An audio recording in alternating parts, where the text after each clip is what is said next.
Hello everyone, എല്ലാവർക്കും എൻ്റെ പുതിയ വീഡിയോയിലേക്ക് സ്വാഗതം. ഇന്ന് ഞാൻ നിങ്ങളുമായിട്ട് ഡിസ്കസ് ചെയ്യാൻ പോകുന്നത് ഇഗ്നുവിൻ്റെ എക്സാമിന് എങ്ങനെ നമ്മൾക്ക് ഹൈ മാർക്ക് സ്കോർ ചെയ്യാമെന്നതിനെക്കുറിച്ചാണ്. ഞാൻ നിങ്ങൾക്ക് അതിനുവേണ്ടി കുറച്ച് ടിപ്സും കാര്യങ്ങളും ഇവിടെ പറഞ്ഞു തരുന്നതാണ്. നമ്മൾക്കറിയാവുന്നതുപോലെ തന്നെ ഇഗ്നുവിൻ്റെ കോഴ്സ് എടുത്തിരിക്കുന്ന ഓൾമോസ്റ്റ് എല്ലാ ആൾക്കാരും എന്തെങ്കിലുമൊക്കെ ജോലി ചെയ്യുന്നവരായിരിക്കും. അവർ ജോലിയുടെ കൂട്ടത്തിൽ തന്നെ പഠിച്ചുകൊണ്ടാണ് ഇഗ്നുവിൻ്റെ ഡിഗ്രി ആകട്ടെ PG ആകട്ടെ എന്താണേലും ചെയ്യുന്നത്. അങ്ങനെയുള്ള നമുക്ക് ഇഗ്നുവിൻ്റെ എക്സാമിൻ്റെ അതായത് പ്രോപ്പർ ക്ലാസ്സുകളൊന്നും അറ്റൻഡ് ചെയ്യാൻ പറ്റില്ല. അപ്പോൾ എങ്ങനെ നമുക്ക് ഇഗ്നുവിൻ്റെ എക്സാം നല്ല സ്കോർ എങ്ങനെ നേടാം, അതിനുള്ള ഒരു 5 ടിപ്സുമായിട്ടാണ് ഞാനിവിടെ വന്നിരിക്കുന്നത്. നിങ്ങൾക്ക് ഈ ടിപ്സ് ഫോളോ ചെയ്യുകയാണെങ്കിൽ അത്യാവശ്യം നല്ല രീതിയിൽ മാർക്ക് സ്കോർ ചെയ്യാൻ കഴിയുന്നതാണ്. ഫസ്റ്റ് ടിപ്സ് എന്ന് പറഞ്ഞാൽ എക്സാമിൻ്റെ പാറ്റേൺ മനസ്സിലാക്കുക. ഇഗ്നുവിന് ഒരു പ്രോപ്പറായിട്ടുള്ള എക്സാം പാറ്റേൺ ഉണ്ട്, അതെങ്ങനെയാണെന്ന് നമ്മൾ മനസ്സിലാക്കണം. സെക്കൻഡ് ടിപ്സ് എന്ന് പറയുന്നത് ഒരു സ്റ്റഡി പ്ലാൻ തയ്യാറാക്കണം. നമ്മൾക്ക് അനുയോജ്യമായ ടൈമിനനുസരിച്ച് നമുക്ക് വേണ്ടി ഒരു ടൈം പ്ലാൻ ചെയ്ത് ആ ടൈമിലൂടെ പ്രോപ്പറായിട്ട് പഠിക്കണം. തേർഡ് വൺ എന്ന് പറയുന്നത് read block wise summary and key points. ഓരോ ചാപ്റ്റർ കഴിയുമ്പോഴും അതിൻ്റെ ഒരു സമ്മറി ഉണ്ടാവും, അതിന് കുറച്ച് കീ പോയിൻറ്റ്സും ഉണ്ടാവും. നമ്മൾ അത് മസ്റ്റായിട്ട് നോക്കിയിരിക്കണം. 4 പ്രാക്ടീസ് റൈറ്റിംഗ് ആൻസർ. ഇഗ്നുവിൻ്റെ ക്വസ്റ്റ്യൻ്റെ ആൻസർ റൈറ്റ് ചെയ്യാനായിട്ട് നമുക്ക് ഒരു നമ്മളൊരു പ്രാക്ടീസ് ചെയ്യണം. നമ്മൾ റൈറ്റിംഗ് പ്രാക്ടീസ് ചെയ്താൽ മാത്രമേ നമ്മൾക്ക് വേർഡ്സുകളും എക്സാം എഴുതാനുള്ള ടൈമും എല്ലാം മാനേജ് ചെയ്യാൻ പറ്റുള്ളൂ. 5 ടൈം മാനേജ്മെൻറ്റ്. എക്സാമിന് നമ്മൾ പ്രോപ്പറായിട്ട് ടൈം മാനേജ്മെൻറ്റ് ചെയ്താൽ മാത്രമേ നമ്മൾക്ക് തന്നിരിക്കുന്ന ക്വസ്റ്റ്യൻ കംപ്ലീറ്റ് ചെയ്ത് നമുക്ക് നല്ല മാർക്ക് സ്കോർ ചെയ്യാൻ കഴിയുള്ളൂ. അതിന് നമ്മൾ ടൈം മാനേജ്മെൻറ്റ് മസ്റ്റായിട്ട് ഫോളോ ചെയ്തിരിക്കണം. ഇനി ഇതിനെക്കുറിച്ചെല്ലാം ഞാൻ നിങ്ങൾക്ക് ഡീറ്റെയിൽ ആയിട്ട് പറഞ്ഞുതരാം. ഈ വീഡിയോ ഇഗ്നു പരീക്ഷയ്ക്ക് തയ്യാറെടുക്കുന്ന എല്ലാ വിദ്യാർത്ഥികൾക്കും ഉപകാരപ്പെടുമെന്ന വിശ്വാസത്തോടെയാണ് ഞാൻ ഈ ടിപ്സ് എല്ലാം പ്രൊവൈഡ് ചെയ്യുന്നത്. നിങ്ങളെല്ലാം ഈ ടിപ്സ് ഒന്ന് പ്രോപ്പറായിട്ട് നോക്കിയിട്ട് നിങ്ങൾക്ക് സ്യൂട്ടബിൾ ആണെങ്കിൽ നിങ്ങളുടെ രീതിക്ക് നിങ്ങൾ ഈ ടിപ്സ് എല്ലാം ഫോളോ അപ്പ് ചെയ്യുക. ഫസ്റ്റ് ടിപ്സ്, എക്സാമിൻ്റെ എക്സാം പാറ്റേൺ നമ്മൾ മനസ്സിലാക്കണം. ഇഗ്നുവിന് ഒരു നോർമലായിട്ട് ഒരു പാറ്റേൺ ഉണ്ട്. ആ പാറ്റേണിലൂടെ വേണം നമ്മൾ എക്സാം അറ്റൻഡ് ചെയ്യാൻ. അതായത് നമ്മൾ ഷോർട്ട് നോട്ട്, ഇഗ്നുവിൻ്റെ എക്സാം എന്ന് പറയുമ്പോഴേക്കും ചിലപ്പം ലോങ് ആൻസർ എഴുതേണ്ടതായിരിക്കും, ചിലപ്പോൾ ഷോർട്ട് ആൻസർ എഴുതേണ്ടതായിരിക്കും, ചിലപ്പോൾ കേസ് സ്റ്റഡി തന്നിട്ട് അതിനെക്കുറിച്ച് ആൻസർ എഴുതേണ്ടതായിരിക്കും. അങ്ങനെയുള്ളതായിരിക്കും ഇഗ്നുവിൻ്റെ നോർമൽ എക്സാം പാറ്റേൺ എന്ന് പറയുന്നത്. അപ്പോൾ എക്സാമിൻ്റെ പാറ്റേൺ എങ്ങനെയാണെന്ന് നമുക്ക് മനസ്സിലാക്കാനായിട്ട് നമ്മൾ കൃത്യമായിട്ട് പ്രീവിയസ് ഇയർ ക്വസ്റ്റ്യൻ പേപ്പേഴ്സ് കാര്യമായിട്ട് അനലൈസ് ചെയ്തിരിക്കണം. ഇഗ്നുവിന് ഒരു വർഷം 2 എക്സാം നടത്തും. അതായത് ജൂണിലും നടത്തും എക്സാം, ഡിസംബറിലും നടത്തും. അപ്പം നമുക്ക് ഈ 2 ടൈമിലെ ക്വസ്റ്റ്യൻ പേപ്പേഴ്സ് എടുത്ത് വെച്ച് ഏത് സബ്ജക്റ്റാണോ നമ്മൾ എക്സാം എഴുതാൻ പോകുന്നത് ആ സബ്ജക്റ്റിൻ്റെ previous year question paper collect ചെയ്ത് വെച്ച് ആ ഒരു പാറ്റേൺ എന്താണെന്ന് മനസ്സിലാക്കുക. എന്നിട്ട് ആ പാറ്റേണിലൂടെ നമ്മൾ എക്സാം എഴുതുകയാണെങ്കിൽ നമുക്ക് കൃത്യമായിട്ട് നല്ല മാർക്ക് സ്കോർ ചെയ്യാൻ പറ്റും. അതുകൂടാതെ ഏത് ടൈപ്പ് ചോദ്യങ്ങളാണ് ഇഗ്നു ചോദിക്കാൻ സാധ്യതയുള്ളത് എന്ന് നമുക്കൊരു അവെയർനെസ്സും കിട്ടും. ആദ്യത്തെ 1, 2, 3, 4 യൂണിറ്റുകൾ മസ്റ്റായിട്ട് നോക്കുക. അതിൻ്റെ സമ്മറികളും നോക്കുക. ഈ സമ്മറികളും കേസ് സ്റ്റഡികളും എല്ലാം കൂടുതലായിട്ട് നോക്കിയിരിക്കുന്ന. അതുകൂടാതെ തന്നെ നമ്മൾ ഒരു ചാപ്റ്റർ എടുക്കുമ്പോഴേക്കും അതിൻ്റെ ഇൻട്രൊഡക്ഷനും നമുക്ക് ആ ഒരു ചാപ്റ്ററിനെ കുറിച്ച് ഒരു ഷോർട്ട് അവെയർനെസ് നമുക്കുണ്ടായിരിക്കണം. അതായത് ആ ചാപ്റ്ററിൻ്റെ മീനിങ് എന്താണ്, ഡെഫിനിഷൻ, ഇപ്പോൾ കാറ്റസിസം ഉണ്ടെങ്കിൽ അത്, അങ്ങനെയുള്ള കുറച്ച് കാര്യങ്ങൾ നമ്മളുടെ രീതിക്ക് ഷോർട്ട് നോട്ടായിട്ട് നമ്മൾ പ്രിപ്പയർ ചെയ്തിട്ടുണ്ടാകണം. അത് വെച്ച് വേണം, അതായത് ഈ ടൈമിലെല്ലാം അങ്ങനെ പ്രിപ്പയർ ചെയ്ത് വെച്ചിട്ട് നമ്മൾ എക്സാമിന് ഈ ഷോർട്ട് നോട്ട് എടുത്ത് നോക്കുകയാണെങ്കിൽ നമുക്ക് ആ ഒരു ചാപ്റ്റർ പെട്ടെന്ന് കവർ ചെയ്യാൻ സാധിക്കും. പിന്നെ രണ്ടാമത്തെ ടിപ്പെന്ന് പറയുന്നത് നല്ലൊരു സ്റ്റഡി പ്ലാൻ ഉണ്ടാക്കണം. നമുക്ക് അനുയോജ്യമായിട്ടുള്ള ടൈമിൽ നമുക്ക് ഒരു ചാപ്റ്റർ, അതായത് ഒരു സബ്ജക്റ്റ്, ആ സബ്ജക്റ്റിൽ ഇത്ര ചാപ്റ്റർ നമുക്ക് ഇന്ന് തീർക്കാം. അങ്ങനെ നമ്മളുടെ സ്യൂട്ടബിൾ ആയിട്ടുള്ള ടൈംസ്, അത് മറ്റുള്ളവർക്കാർക്കും വേണ്ടിയല്ല, നമുക്ക് വേണ്ടി തന്നെ ആയിരിക്കണം. അങ്ങനെ നല്ലൊരു സ്റ്റഡി പ്ലാൻ നമ്മൾ തയ്യാറാക്കണം. അങ്ങനെ ഒരു സ്റ്റഡി പ്ലാൻ ഉണ്ടെങ്കിൽ നമുക്ക് ആ സബ്ജക്റ്റ് അതായത് പഠിക്കാൻ ഇൻട്രസ്റ്റ് ഉണ്ടാവും. ഇപ്പോൾ ആദ്യം തന്നെ ഇരിക്കുമ്പോൾ തന്നെ ഫസ്റ്റ് തന്നെ ഒരു 3 ചാപ്റ്റർ, ഒരു സബ്ജക്റ്റിൽ 3 ചാപ്റ്റർ തീർക്കാമെന്നൊന്നും പറഞ്ഞുള്ളൊരു സ്റ്റഡി പ്ലാൻ, അങ്ങനെയുള്ള സ്റ്റഡി പ്ലാനല്ല. ഇപ്പോൾ ഫസ്റ്റ് തന്നെ ഒരു സബ്ജക്റ്റ് എടുത്തു കഴിഞ്ഞാൽ അതിൽ ഒരു ചാപ്റ്റർ ഇല്ലെങ്കിൽ ആ ഒരു ചാപ്റ്ററിൻ്റെ പകുതി, അങ്ങനെ നമ്മൾക്ക് സ്യൂട്ടബിൾ ആവുന്നത് പോലെ. പിന്നെ ഇപ്പോൾ ചിലപ്പോൾ ആദ്യം വലിയ കോംപ്ലിക്കേറ്റഡ് ആയിട്ടുള്ള ചാപ്റ്റേഴ്സ്, പേജ് കൂടുതലുള്ള ചാപ്റ്റേഴ്സൊക്കെ ആയിരിക്കും. അങ്ങനെയുള്ള ചാപ്റ്റേഴ്സുകൾ മാറ്റി വെച്ചിട്ട് ചെറിയ ചാപ്റ്റേഴ്സ് ഉണ്ടാവും, അത് നോക്കുക. ഒരു യൂണിറ്റ് എടുക്കുക.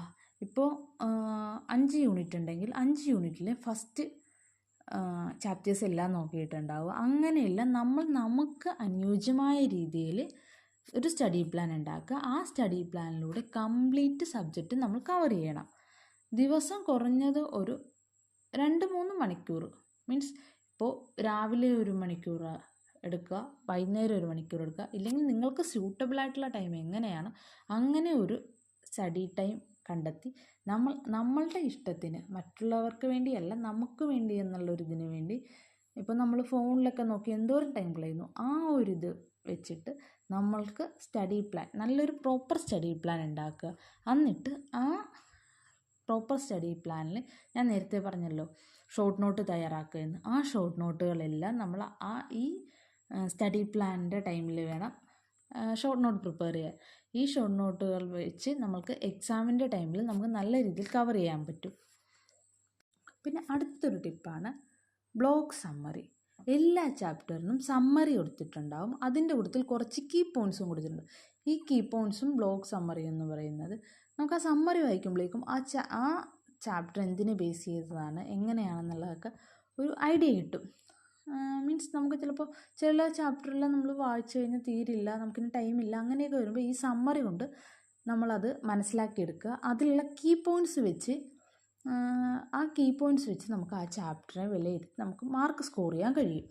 അപ്പോൾ എല്ലാ ചാപ്റ്ററിൻ്റെയും സമ്മറി വായിക്കാൻ പറ്റുമെങ്കിൽ സമ്മറിയും കീ പോയിൻറ്റ്സും വായിക്കുക. അത് കൂടുതൽ നമ്മൾക്കിപ്പോൾ previous year question paper analyse ചെയ്യുമ്പോൾ മനസ്സിലാകും ഇന്ന ചാപ്റ്ററിൽ നിന്നൊക്കെയാണ് കൂടുതൽ വന്നേക്കുന്നത്. അപ്പോൾ അങ്ങനെ വരുമ്പോഴേക്കും ആ ചാപ്റ്റർ നമുക്ക് നല്ല രീതിയിൽ പഠിക്കാൻ പറ്റും. അതായത് നമ്മൾ ആ സമ്മറിയും കീ പോയിൻറ്റ്സും കൊണ്ട് നമുക്ക് നല്ല മാർക്ക് സ്കോർ ചെയ്യാൻ പറ്റും. പിന്നെ അടുത്ത ടിപ്സ് ആയിരുന്നു റൈറ്റിംഗ് പ്രാക്ടീസ് ചെയ്യുക. അതായത് നമ്മൾ എക്സാം എഴുതി തന്നെ പ്രാക്ടീസ് ചെയ്യണം. ബിക്കോസ് നമ്മളിപ്പോൾ ഈ ഷോർട്ട് നോട്ടെല്ലാം പ്രിപ്പയർ ചെയ്തില്ലേ, അപ്പോൾ ഒരു പ്രീവിയസ് ഇയർ ക്വസ്റ്റ്യൻ പേപ്പർ എടുത്തിട്ട് ആ ഷോർട്ട് നോട്ടിലുള്ള എന്തായാലും നമ്മൾ എല്ലാ ചാപ്റ്ററും കവർ ചെയ്തിട്ടുണ്ടെങ്കിൽ അതിൽ ഷോർട്ട് നോട്ടിൽ നിന്ന് നമുക്കിപ്പോൾ പ്രീവിയസ് ഇയർ ക്വസ്റ്റ്യൻ പേപ്പറിൽ ഒരു ക്വസ്റ്റ്യൻ കണ്ടു കഴിഞ്ഞാൽ ഈ ഷോർട്ട് നോട്ട് വെച്ച് നമുക്ക് ആൻസർ ചെയ്യാൻ പറ്റണം. ഇഗ്നുവിൻ്റെ ഇതെന്ന് പറഞ്ഞാൽ ഇഗ്നു ഒരു ബുക്ക്ലെറ്റ് ആയിരിക്കും എല്ലാവർക്കും പ്രൊവൈഡ് ചെയ്യുന്നത്. എക്സ്ട്രാ അഡീഷണൽ ഷീറ്റുകളൊന്നും ഇഗ്നു പ്രൊവൈഡ് ചെയ്യുന്നതല്ല. നമ്മളിപ്പോൾ ഇവിടെ കേരള യൂണിവേഴ്സിറ്റി ആയാലും MG യൂണിവേഴ്സിറ്റി ആയാലും ഏതായാലും നമുക്ക് അഡീഷണൽ ഷീറ്റ് കിട്ടുന്നതാണ്. പക്ഷേ ഇഗ്നുവിന് അഡീഷണൽ ഷീറ്റ് നൽകുന്നതല്ല. അപ്പോൾ നമുക്ക് തന്നിരിക്കുന്ന ആ ബുക്ക്ലെറ്റിൽ നമ്മൾ എഴുതി ക്വസ്റ്റ്യൻ ആൻസർ കംപ്ലീറ്റ് ചെയ്യണം, അതും പറഞ്ഞിരിക്കുന്ന ടൈമിനുള്ളിൽ. അപ്പോൾ നമുക്ക് തന്നിരിക്കുന്ന ക്വസ്റ്റ്യനും എല്ലാം അറ്റൻഡ് ചെയ്യണം. അതായത് അവർ ആ ഒരു ക്വസ്റ്റ്യൻ പേപ്പർ നമുക്ക് വായിക്കാൻ പറയും. ഇപ്പോൾ 7 ക്വസ്റ്റ്യൻ തന്നിട്ട് 5 ക്വസ്റ്റ്യൻ ആൻസർ ചെയ്യുക, പിന്നെ ഒരു സമ്മറി തന്നിട്ട് ഒരു കേസ് സ്റ്റഡി തന്നിട്ട് അതിന് ആൻസർ ചെയ്യുക. അപ്പോൾ അങ്ങനെയൊക്കെ വരുമ്പോഴേക്കും നമുക്ക് ഈ സമ്മറിയൊക്കെ റീഡ് ചെയ്ത് തരാൻ തന്നെ ടൈം എടുക്കും. നമ്മളുടെ സ്റ്റഡി പ്ലാനിലൂടെ നമ്മൾ ഈ സമ്മറിയും കേസ് സ്റ്റഡിയും എല്ലാം നമ്മൾ റീഡ് ചെയ്യുകയും നമുക്ക് ആ ഒരു ടെക്സ്റ്റ് ബുക്കുമായിട്ട് നല്ല ഒരു റിലേഷൻ ഉണ്ടെങ്കിൽ നമുക്ക് നല്ല രീതിയിൽ മാർക്ക് സ്കോർ ചെയ്യാൻ പറ്റും. അങ്ങനെ മാർക്ക് സ്കോർ ചെയ്യണമെന്നുണ്ടെങ്കിൽ നമുക്ക് ആ പ്രീവിയസ് ഇയർ ക്വസ്റ്റ്യൻ പേപ്പർ വെച്ച് നമ്മൾ പ്രിപ്പയർ ചെയ്യുന്ന ഷോർട്ട് നോട്ട് വെച്ച് നമുക്ക് നല്ല രീതിയിൽ ആൻസർ ചെയ്യാൻ കഴിയണം. അതിന് നമ്മൾ എഴുതി തന്നെ പഠിക്കണം. അപ്പോൾ നമുക്ക് റൈറ്റിംഗ് പ്രാക്ടീസ് മസ്റ്റായിട്ടും ഉണ്ടായിരിക്കണം. പിന്നെ ഏറ്റവും ഇമ്പോർട്ടൻ്റ് ആയിട്ടുള്ളൊരു ടൈമാണ് ടൈം മാനേജ്മെൻറ്റ്. ഞാൻ നേരത്തെ തന്നെ പറഞ്ഞല്ലോ, നമുക്കിപ്പോൾ കേസ് സ്റ്റഡിയൊക്കെ ഉണ്ടാവും ചില സബ്ജക്റ്റിൽ. അപ്പോൾ ആ സബ്ജക്റ്റിൽ നമ്മൾ ആ കേസ് സ്റ്റഡി വായിച്ച് വരുമ്പോൾ തന്നെ നമ്മൾക്ക് ടൈം പോകും. കാര്യം ആ കേസ് സ്റ്റഡി വായിച്ചിട്ട് വേണം നമുക്ക് അതിനുള്ള ആൻസർ ചെയ്യാനായിട്ട്. അപ്പോൾ അതിന് നമുക്ക് നല്ല രീതിയിൽ ടൈം മാനേജ്മെൻ്റ് ആയിരിക്കണം. അപ്പോൾ ഫസ്റ്റ് ക്വസ്റ്റ്യന് നമ്മൾ മാക്സിമം 15 to 20 മിനിറ്റ് അതായത് ഒരു ക്വസ്റ്റ്യൻ നമ്മൾ 15 മിനിറ്റ് കൊണ്ട് എഴുതി തീർക്കണം. 15 മിനിറ്റ് കൊണ്ട് എഴുതി തീർക്കാൻ വേണം ഒരു സൈഡ്, അങ്ങനെയാണ് ഒരു പേജ് എന്ന് പറയുന്നത്. അപ്പോൾ അങ്ങനെ 5 പേജ് ഒരു ഷീറ്റിൻ്റെ അപ്പുറം ഇപ്പുറം എഴുതിയിട്ട് അങ്ങനെ എടുക്കുമ്പോൾ ഒരു 2.5 ഷീറ്റ് മീൻസ് 5, അതായത് ഒരു ഷീറ്റ് എന്ന് പറയുമ്പോൾ അകവും പുറവും വരുന്ന അങ്ങനെ 5 ഇത് എഴുതണം നമ്മൾ. അതായത് 2.5 ഷീറ്റ്. ഒരു ഷീറ്റ് എന്ന് പറയുമ്പോഴേക്കും അപ്പുറം ഇപ്പുറം കൂടി കൂട്ടുമ്പോഴേക്കും 1 പറയാം. അങ്ങനെ 2.5 ഷീറ്റാണ് ഒരു ക്വസ്റ്റ്യൻ എഴുതാനായിട്ട് നമുക്ക് എടുക്കാൻ പറ്റുന്നത്. അതും നമുക്ക് കിട്ടുന്നത് 2 മണിക്കൂറാണ്. ഈ 2 മണിക്കൂറിനുള്ളിൽ ഐ തിങ്ക് 26 പേജോ അങ്ങനെ എന്തോ ഉള്ളൂ ഇഗ്നുവിൻ്റെ പേപ്പർ. അപ്പോൾ ഈ 26 പേപ്പറും നമ്മൾ എഴുതി തീർക്കണം. അത് കൃത്യമായിട്ട് ഈ 2 മണിക്കൂറിനുള്ളിൽ കഴിയുകയും ചെയ്യണം. എല്ലാ ക്വസ്റ്റ്യനും നമ്മൾ അറ്റൻഡ് ചെയ്തിട്ടുണ്ടാകണം. പിന്നെ ഏറ്റവും ഇമ്പോർട്ടൻ്റ് ആയിട്ടുള്ളൊരു കാര്യമെന്ന് പറഞ്ഞാൽ നമ്മൾ ഈ പഠിപ്പിച്ച് വെച്ചേക്കുന്ന ഈ നമ്മളുടെ സ്റ്റഡി പ്ലാൻ അനുസരിച്ച് നമ്മൾ റിവിഷൻ ചെയ്തിട്ടുണ്ടാകണം. റിവിഷൻ ഏറ്റവും ഇമ്പോർട്ടൻ്റ് ആയിട്ടുള്ളൊരു കാര്യമാണ്. നമ്മൾ റിവിഷൻ ചെയ്തിരിക്കണം. നമുക്ക് റിവിഷൻ ചെയ്താൽ മാത്രമേ നമ്മൾക്ക് ആ പറഞ്ഞ കാര്യങ്ങളെല്ലാം ഓർമ്മയുണ്ടാവുള്ളൂ എന്ന്. പിന്നെ നമുക്ക് പ്രോബ്ലം പേപ്പേഴ്സൊക്കെ ഉണ്ട്. ആ പ്രോബ്ലം പേപ്പേഴ്സ് നമ്മൾ ചെയ്ത് തന്നെ പഠിക്കണം. പക്ഷേ ഇഗ്നുവിൻ്റെ ടെക്സ്റ്റ് ബുക്കിൽ നിന്നുള്ള പ്രോബ്ലംസൊന്നും കൂടുതലായിട്ടുള്ള കോംപ്ലിക്കേറ്റഡ് ആയിട്ടുള്ള പ്രോബ്ലംസൊന്നും എക്സാമിന് ചോദിക്കാറില്ല. പകരം നമ്മൾ എക്സാമിൻ്റെ പാറ്റേൺ പ്രീവിയസ് ഇയർ ക്വസ്റ്റ്യൻ പേപ്പറിലൂടെയും അസൈൻമെൻറ്റിലൂടെയും കണ്ടെത്തി ആ അസൈൻമെൻറ്റും വെച്ച് പ്രീവിയസ് ഇയർ ക്വസ്റ്റ്യൻ പേപ്പറൊക്കെ വെച്ച് വേണം നമ്മൾ ഇഗ്നുവിൻ്റെ പ്രോബ്ലം പേപ്പർ ചെയ്യാൻ. അപ്പോൾ അങ്ങനെയൊക്കെ ചെയ്തു വരുമ്പോഴാണ് നമ്മൾക്ക് എക്സാമിന് നല്ല രീതിയിൽ മാർക്ക് സ്കോർ ചെയ്യാൻ പറ്റുക. പിന്നെ ഇഗ്നുവിൻ്റെ എക്സാം എന്ന് പറയുന്നത് നമ്മളുടെ അസൈൻമെൻറ്റിൻ്റെ മാർക്ക് കൂടി എടുക്കുന്നുണ്ട്. നമ്മളൊരു അസൈൻമെൻറ്റ് മാക്സിമം 40 എബോവ് പേജസ് എഴുതി വെക്കുകയാണെങ്കിൽ നമുക്ക് സ്കോർ A കിട്ടും. A കിട്ടിക്കഴിഞ്ഞാൽ നമ്മൾക്ക് പിന്നെ അസൈൻമെൻറ്റിനെ കുറിച്ച് ഓർക്കേണ്ട കാര്യമില്ല. ഇഗ്നുവിൻ്റെ എക്സാം എന്ന് പറയുന്നത് അസൈൻമെൻറ്റ്സും നമ്മളുടെ റിട്ടേൺ എക്സാമും 2 എക്സാമും അസൈൻമെൻറ്റ്സും റിട്ടേൺ എക്സാമും ജയിച്ചാൽ മാത്രമേ നമ്മൾ ആ സബ്ജക്റ്റ് പാസ്സായി എന്ന് പറയാൻ പറ്റുള്ളൂ. അപ്പോൾ നമ്മൾക്ക് എക്സാം മാത്രം ഫോക്കസ് ചെയ്താൽ പോരാ, നമ്മളുടെ അസൈൻമെൻറ്റ് കൂടി നമ്മൾ ഫോക്കസ് ചെയ്യണം. അസൈൻമെൻറ്റ് നമ്മൾ നല്ല രീതിയിൽ എഴുതി വെച്ചിട്ടുണ്ട് എന്നുണ്ടെങ്കിൽ നമ്മൾക്ക് നമ്മളുടെ എക്സാമിനെ കുറിച്ച് ഓർത്ത് വറിയിടാവേണ്ട. കാര്യം നമ്മളുടെ എക്സാം ഇപ്പോൾ നമ്മളൊരു പ്രീവിയസ് ഇയർ ക്വസ്റ്റ്യൻ പേപ്പറും ഇതെല്ലാം കൂടി വെച്ച് അത്യാവശ്യം നമുക്കൊരു C ഗ്രേഡ് കിട്ടിയാലും നമ്മൾ ആ സബ്ജക്റ്റും പാസ്സാകും. പക്ഷേ ഇഗ്നുവിൻ്റെ അസൈൻമെൻറ്റിന് നമ്മൾ A സ്കോർ ചെയ്യാൻ നോക്കണം. ആ A സ്കോർ ചെയ്യണമെങ്കിൽ ഒരു assignment 40 pages neat and clean ആയിട്ട് നമ്മൾ ചെയ്തു വെക്കണം. അപ്പോൾ അതിനെക്കുറിച്ചുള്ള അസൈൻമെൻറ്റ്സിനെ കുറിച്ചുള്ള വീഡിയോ ഞാൻ അടുത്ത ദിവസം ഇടുന്നതാണ്. ഞാനിപ്പോൾ എക്സാമിൻ്റെ ടൈം ആയതുകൊണ്ടാണ് ഇങ്ങനെ ഒരു വീഡിയോ ആയിട്ട് വന്നിരിക്കുന്നത്.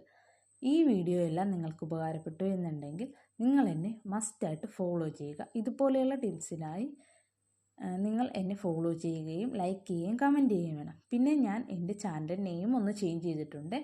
മാധു ഇഗ്നു മാസ്റ്റർ സൊല്യൂഷൻ എന്നാക്കി ഞാൻ എൻ്റെ നെയിം ഒന്ന് ചേഞ്ച് ചെയ്തിട്ടുണ്ട്. അപ്പോൾ എല്ലാവർക്കും ഈ വീഡിയോ ഉപകാരപ്പെട്ടെന്ന് വിശ്വസിക്കുന്നു. നിങ്ങൾ ഈ ചാനൽ സബ്സ്ക്രൈബ് ചെയ്യുക.